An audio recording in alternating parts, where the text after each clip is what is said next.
그래서 어떻게 그래서 했어요? 소정의 비용을 받고 협상을 하려고 했는데 캐피탈에서 전화가 왔었거든요. 그 캐피탈 회사에서 네. 채권자가 네. 동의서 좀 써달라. 음. 그냥은 못 써주겠다. 그러니까 그럼 알았다. 자기네가 재판으로 진행을 하겠다. 그냥 세게 나오시더라고요. 저는 근데 이런 경험이 또 처음이니까. 그러니까 저도 사실 몰랐어요. 나는 무조건 동의서를 받아야지만 취하를 시킬 수 있다고 생각을 했는데 그게 가능한가?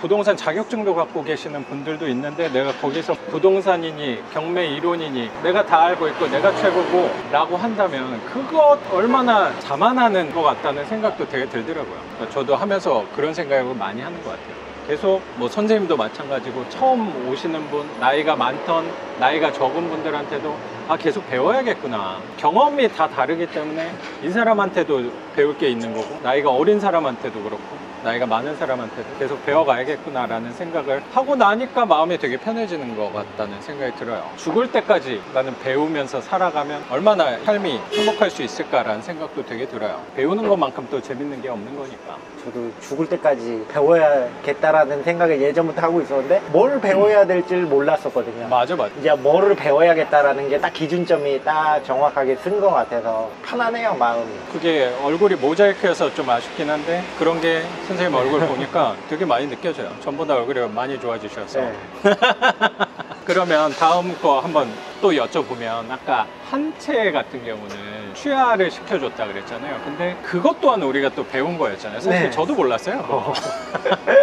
근데 그 상황이 어떤 거였어요? 선생님이 되게 좋은 가격으로 잘 낙찰을 받았잖아요. 그렇죠? 네, 그것도 진짜 한 달 됐나? 한 달 조금 넘었어요. 싼 가격에 규제 틈을 또 이용해가지고 싼 가격에 진짜 잘 받았죠. 위치도 너무 좋고 네. 앞에 막 공원도 잘 돼 있고. 진짜 거기 가면 와 내가 살고 싶은 동네예요. 진짜로. 진짜 개천 흐르고 산도 있고 골프장 그 바로 앞에라 조용해요. 그리고 또 거기 고깃집도 있는데 맛집이라 그것도 명도하러 가셨으면 고기 좀 얻어먹고 왔을 텐데. 아쉽네요.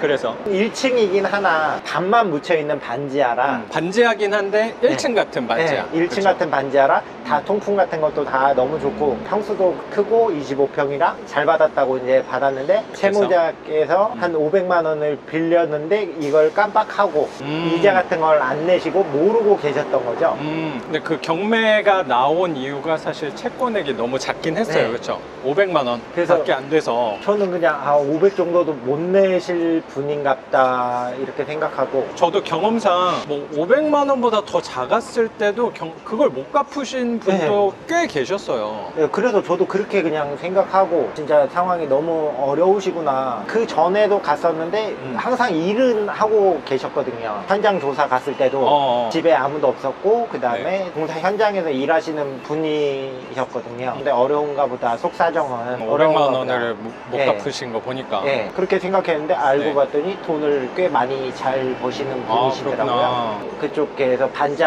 반장님이시더라고요. 너도 관리자 직급으로 계셨던 분이고. 네, 그래서 자기가 이 돈은 그냥 하루에도 그냥 갚는다고. 제가 낙찰 받았다고 쪽지를 남겨놓으니까 자기 하루만 해도 갚을 수 있다고. 근데 진짜 하루 만에 갚으시더라고요. 그렇게 말해놓고도 안 갚는 사람들이 사실 많거든요. 네, 저도 그런 줄 알았어요. 자존심 상해서 내지르시는 분도 계시는데 그분은 진짜 갚을 수 있는 분이었네. 한 달이면 1,500을 버는데 이까지 500 자기가 갚을 수 있다고. 근데 왜 그것 때문에 경매가 왜 나왔을까요? 이분도 맨날 바쁘시고 하시니까 우편물 같은 걸 제대로 확인 안 하시고 500만 원에 대한 이자가 몇 푼 안 되신다고 생각을 하셨나 봐요. 이까지 거 나중에 한 번에 갚지 그렇게 생각을 하셨다고 하시더라고요. 그러다가 경매로 집이 넘어간 거네. 네, 몇백만 원 때문에. 보니까 이자도 100만 원도 안 됐어요. 이자 밀린 게. 그래서 신경도 안 쓰고 있었다가 낙찰 받았다고 하니까 이게 무슨 황당한 소리냐고 하면서 이제 그때부터 알아보신 거죠. 분도 사실 되게 당황스러우셨겠네. 그랬더니 집이 진짜 넘어간 거고 선생님이 낙찰자라고 나타난 거고 다음날 채무자께서 돈을 갚아버리신 거네. 하지만 이 경매는 임의 경매가 아니고 강제 경매였기 때문에 낙찰자가 정해졌으면 낙찰자의 동의서가 있어야지 경매를 취하할 수 있는 거잖아요. 그렇죠? 임의 경매인 경우는 그 채권액을 변제를 하면 자동적으로 취하되고 매각 허가 결정이 나지 않는데 불허가가 떨어지는데 강제 경매인 경우였어요.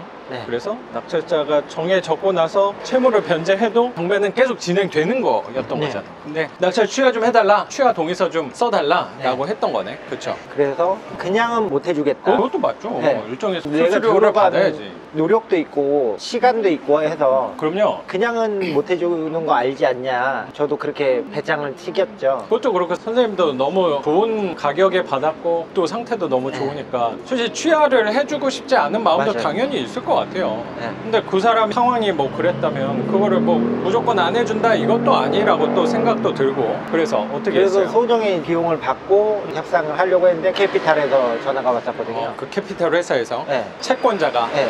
동의서 좀 써달라. 그냥은 못 써주겠다. 그러니까 그럼 알았다. 자기네가 재판으로 진행을 하겠다. 그냥 세게 나오시더라고요. 저는 근데 이런 경험이 또 처음이니까. 그러니까 저도 사실 몰랐어요.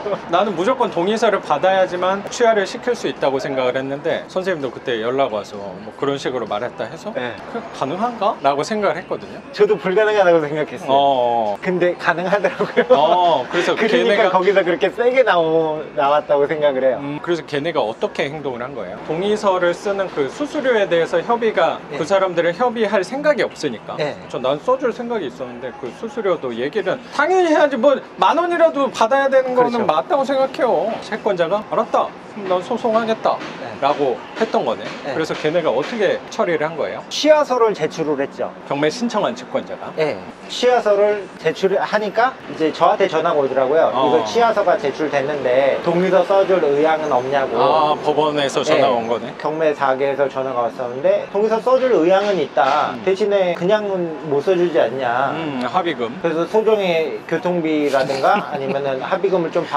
그치, 받고 그거 당연한 거지. 저는 해주고 싶다. 그러니까 그건 네. 당연하다라고 그 사람도 그 법원에서도. 네, 법원에서도 얘기를 했었는데 소송을 해버리더라고요.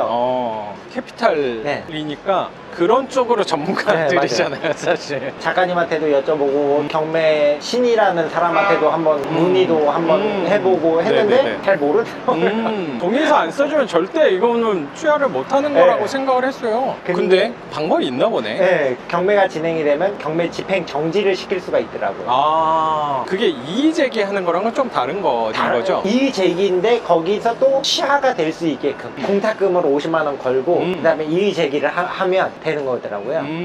이의제기 해놓고 계속 기다리는 한 3달 정도 기다려야 계속 버티는 네. 전략으로 채권자가 나온 거네. 네. 그래서 한번 선생님도 기다려 본 거네요. 네. 분명한 거는 동의서가 있어야지만 취하를 시킬 수 있는 거는 맞다. 맞아요. 그렇죠. 네. 근데 방해를 할 수 있는 거네. 그렇죠. 서로 시간 끌기죠. 줄다리기 하고 있는 선생님도 거죠. 보증금이 들어가 네. 있으니까. 네. 저도 보증금을 일부러 안 찾아왔고 다음에 나오면 내 물건이 돼버리니까. 근데 그럴 리는 희박하다라고 하더라고요. 그런 그렇죠. 경우 확률적으로. 자금적으로는 선생님보다 캐피탈 회사가 더 유리할 거니까. 결국에 어떻게 하셨어요? 결국에 체념을 했죠. 내게 아니구나. 이 물건은 진짜 정말 아까웠거든요.